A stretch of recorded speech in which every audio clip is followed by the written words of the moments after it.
The repair details are the core of the Domo report. Here's how to read it. Each repair is listed. You get the name of the repair, the description, the estimated cost range, the type of contractor who can do the work, the page number from the inspection, and its priority. The default sort is by contractor, but you can also sort by area, cost estimates, page number, or priority.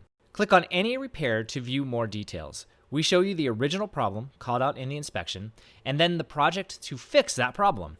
Plus, we give you an estimated cost range, and not just an overall number, we break it down so you can see the cost of materials, the cost of labor, the cost of the equipment, if any is used, and then the minimum trip charge.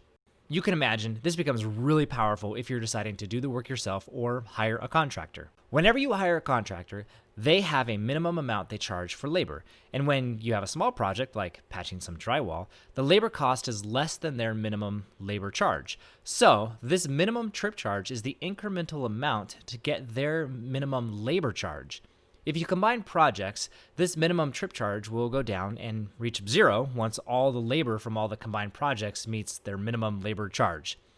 I know it's a lot, but here's what you need to know. Single repairs by a single contractor can seem expensive because of the minimum cost to show up.